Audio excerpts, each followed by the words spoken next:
ಮನೆಯವರ ಮಾತನ್ನ ವಿರೋಧಿಸಿ ಕೇರಳದ ಯುವಕನ ಜೊತೆ ಮದುವೆಯಾಗಿರುವಂತಹ ಯುವತಿ ಆತ್ಮಹತ್ಯೆಗೆ ಶರಣಾಗಿರುವ ಘಟನೆ ಕೇರಳದ ತಿರುವನಂತಪುರ ಜಿಲ್ಲೆಯ ಪಾಲೋಡ್ನ ಇಲವಟ್ಟಂನಲ್ಲಿ ನಡೆದಿದೆ. ಇಂದುಜಾ 25 ವರ್ಷದ ಆತ್ಮಹತ್ಯೆಗೆ ಶರಣಾದ ನವವಿವಾಹಿತೆ. ಮಗಳ ಸಾವಿಗೆ ಆಕೆಯ ಗಂಡ ಹಾಗೂ ಕುಟುಂಬವೇ ಕಾರಣ ಎಂದು ಮೃತಳ ಪೋಷಕರು ಆರೋಪಿಸಿದ್ದಾರೆ. ಪಾಲೋಡು ಇಂಟೀಜಾರ್ ಕೋಲಚಲ್ ಕೊನ್ನಮೂಡು ಮೂಲದ ಇಂದುಜಾ ಗಂಡ ಮನೆಯಲ್ಲಿಯೇ ಶವವಾಗಿ ಪತ್ತೆಯಾಗಿದ್ದಾರೆ. ಇಂದುಜಾ ಅಭಿಜಿತ್ ಎಂಬ ಯುವಕನನ್ನ ಪ್ರೀತಿ ಮಾಡ್ತಾ ಇದ್ದು ಇವರಿಬ್ಬರ ಮದುವೆಗೆ ಪೋಷಕರು ವಿರೋಧವನ್ನ ವ್ಯಕ್ತಪಡಿಸಿದ್ರು. ಪೋಷಕರು ಎಷ್ಟೇ ಬುದ್ಧಿವಾದ ಹೇಳಿದ್ರು ಅವರ ಮಾತು ಕೇಳದೆ ಮನೆ ಬಿಟ್ಟು ಓಡಿ ಹೋಗಿ ದೇವಸ್ಥಾನದಲ್ಲಿ ಮದುವೆಯಾಗಿದ್ಲು. ಬಳಿಕ ಇಂದುಜಾ ಪೋಷಕರು ಸುಮ್ಮನಾಗಿದ್ರು. ಮದುವೆಯಾಗಿ ಅಭಿಜಿತ್ ಮನೆಗೆ ಹೋದ ಇಂದುಜಾಗೆ ಪತಿಯ ಮನೆಯಲ್ಲಿ ನಿತ್ಯವೂ ನರಕಯಾತನೆ ಶುರುವಾಗಿತ್ತು. ಮಾನಸಿಕ ಕಿರುಕುಳ, ಬೆದರಿಕೆಯನ್ನ ಗಂಡನ ಮನೆಯವರು ಹಾಕ್ತಾ ಇದ್ರು ಎಂಬ ಆರೋಪ ಕೂಡ ಕೇಳಿ ಬಂದಿದೆ. ಇಂದುಜಾ ಆತ್ಮಹತ್ಯೆ ಮಾಡಿಕೊಳ್ಳುವಂತಹ ಏಡಿಯಲ್ಲ.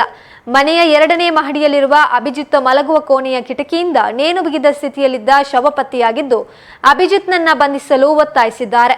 2 ವರ್ಷ ಪ್ರೀತಿ ಮಾಡಿ ಮದುವೆಯಾಗಿದ್ದ ಈಕೆಗೆ ಆಕೆಯ ಪ್ರೀತಿಸಿದ ಗಂಡನೇ ಆಕೆಯ ಜೊತೆ ಜಗಳವಾಡ್ತಿದ್ದ ಎನ್ನಲಾಗಿದೆ. ಇಂದುಜಾ ಖಾಸಗಿ ಲ್ಯಾಬ್ನಲ್ಲಿ ಕೆಲಸ ಮಾಡ್ತಿದ್ದು ಅಭಿಜಿತ್ ಖಾಸಗಿ ವಾಹನ ಕಂಪನಿಯಲ್ಲಿ ಕೆಲಸ ಮಾಡ್ತಿದ್ದ. ಘಟನೆ ನಡೆದ ಸಮಯದಲ್ಲಿ ಅಭಿಜಿತ್ ಅಜ್ಜಿ ಮಾತ್ರ ಮನೆಯಲ್ಲಿದ್ರು ಎಂದು ಪೊಲೀಸರು ತಿಳಿಸಿದ್ದಾರೆ. ಇಂದುಜಾ ತಾಯಿ ಹಾಗೂ ಸಹೋದರನ ಜೊತೆ ಫೋನ್ನಲ್ಲಿ ಮಾತನಾಡ್ತಿದ್ಲು ಎಂದು ಆಕೆಯ ಗಂಡ ಮನೆಯವರು ಹೇಳಿದ್ದಾರೆ.